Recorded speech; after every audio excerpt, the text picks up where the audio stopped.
प्रभारी लखनऊ मंच पर उपस्थित अखिल भारतीय उद्योग व्यापार मंडल के वरिष्ठ महामंत्री आदरणीय शोभित टंडन जी, महामंत्री संगठन अनुपम अग्रवाल जी, उपाध्यक्ष मनीष अग्रवाल जी, संगठन मंत्री जावेद बेग जी, प्रदेश के मीडिया प्रभारी श्रीमान सुरेश छबरानी जी, प्रदेश कार्य समिति के सदस्य वेद रत्न श्रीवास्तव जी, लखनऊ के महामंत्री अनुज गौतम जी, मीडिया के इंचार्ज सोशल मीडिया के संजय निधि अग्रवाल जी, उपस्थित साथियों, आज की ये कोर कमेटी की बैठक इसलिए महत्वपूर्ण है क्योंकि एक तरफ लोकतंत्र का जो पर्व है चुनाव वो हमारे सिर पर है, और दूसरा जो अभी आपने बैठकें की निरंतर 6 क्षेत्रीय बैठकें, जैसा भी महामंत्री जी ने बताया, उत्तर प्रदेश को 6 भागों में विभक्त करके बांट करके सभी जनपदों का प्रतिनिधित्व उन क्षेत्रीय बैठकों में हो सके, इसका प्रयास किया गया। इस बात के लिए आप सभी को बधाई है, प्रदेश के जो पदाधिकारी आज इस कोर कमेटी की बैठक में हैं, कि 60 से अधिक जनपदों का प्रतिनिधित्व इन 6 क्षेत्रीय बैठकों में हो गया। पश्चिमी उत्तर प्रदेश की बैठक गाजियाबाद में हुई, काशी क्षेत्र की बैठक प्रयागराज में हुई, कानपुर बुंदेलखंड क्षेत्र की बैठक कन्नौज में हुई,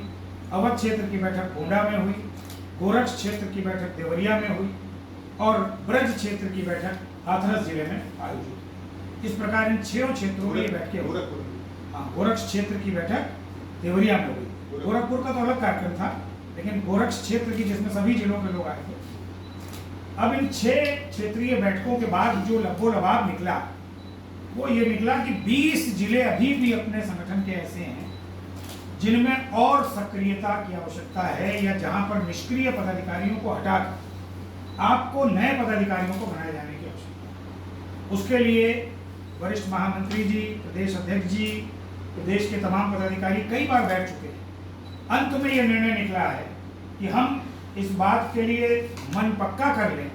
कि अगर कोई 15 साल 20 साल पुराना पदाधिकारी वहां पर है भी और वो समय नहीं दे पा रहा, संगठन के साथ वो न्याय नहीं कर पा रहा, तो हम वहां पर नए व्यक्ति का चुनाव कर लें। ये निर्णय इन 6 क्षेत्रीय बैठकों में संगठन कर चुके हैं, और आज की इस कोर कमेटी की बैठक पे उस पर एक प्रकार से अंतिम मोहर हम लोग लगा रहे हैं कि 20 जनपद, उनके नाम अभी मैं आपके सामने बताऊंगा, जहां पर आपको नई इकाई का पुनर्गठन करना। दूसरा बड़ा विषय, मैं अपने साथियों से कहूंगा 1 मिनट के लिए और रुकें, महत्वपूर्ण बात आप सबके संज्ञान में आ जाए। अभी तक क्या होता है, हमारे देश में एक चलन है कि 1 अप्रैल जब आती है तो उसको लोग अप्रैल फूल बनाने लग जाते हैं। अखिल भारतीय उद्योग व्यापार मंडल सिर्फ उत्तर प्रदेश नहीं, पूरे देश में ये प्रयास करेगा, क्योंकि हमारा वित्तीय वर्ष फाइनेंशियल ईयर 1 अप्रैल से प्रारंभ होता है, आपको पता है, और 31 मार्च को खत्म होता है। ये कहीं ना कहीं अंग्रेज जब गए देश को छोड़ करके, तो वो आपका जो वित्तीय वर्ष है उसको मूर्खतापूर्ण श्रेणी में लाया जाए और 1 अप्रैल को लोग अप्रैल फूल बनाएं, इसके लिए उन्होंने इसको दुष्प्रचारित किया। संगठन ये निर्णय ले रहा है किसी कीमत पर अखिल भारतीय उद्योग व्यापार मंडल 1 अप्रैल को जो वित्तीय वर्ष प्रारंभ होता है उसको अगर अप्रैल फूल बनाएंगे तो उनका विरोध करेगा और उनका मुंह तोड़ जवाब। तीसरा बड़ा निर्णय जो हम लोग अभी इस पर चर्चा करेंगे,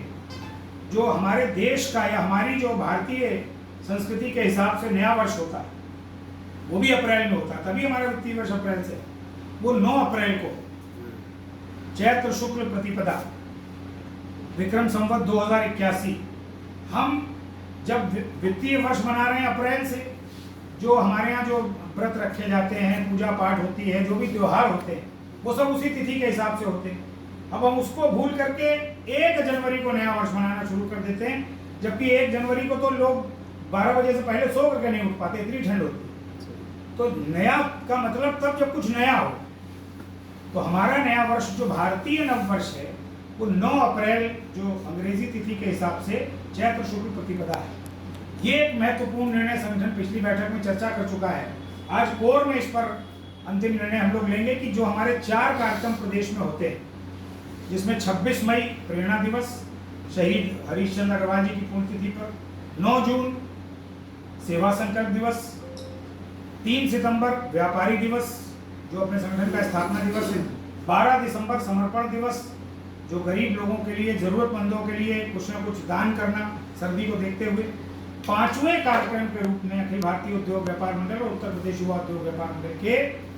जिस दिन हमारा नववर्ष प्रारंभ होगा भारतीय जो भी तिथि होगी उस दिन वो भी एक कार्यक्रम बड़े कार्यक्रम के रूप में पूरे प्रदेश में और देश में आयोजित किया जाएगा। ये भी आज की इस बैठक का एक महत्वपूर्ण बिंदु है जिस पर आप लोगों को अपने अपने सबको विचार करना। और चौथा, चुनाव की इस बेला में दिसंबर में आपकी प्रदेश कार्य समिति की बैठक हुई थी 23 दिसंबर को। जनवरी, फरवरी, मार्च 3 महीने निकल चुके हैं। इन 3 महीनों में हम लोगों ने क्षेत्रीय बैठकें। अब आने वाला समय अप्रैल का एक बार फिर से आपको 3 महीने के बाद अपनी कार्य समिति की बैठक आयोजित करेंगे। हम लोग आज इस बैठक में कोर के मित्र, कोर के साथी ये तय करेंगे कि कब हम लोग उस तिथि का चयन करें और चुनाव से पहले, लोकसभा के चुनाव की पहली तिथि 19 अप्रैल है, उससे पहले 12 अप्रैल, 13 अप्रैल जो भी, ताकि उधर त्योहार का भी सीजन न शुरू हो जाए। संभवतः 15 अप्रैल के बाद, 14 अप्रैल के बाद फिर से शादी ब्याह का भी माहौल प्रारंभ हो जाएगा। तो उससे पहले पहले आपको अपनी प्रदेश कार्य समिति की बैठक का आयोजन करना है। इन 4 बिंदुओं पर आज कोर कमेटी की बैठक में निर्णय होना है, जिस पर हम लोगों को अपनी कार्य समिति की बैठक में मोहर लगानी है और उस पर आगे हमको कार्य करना है।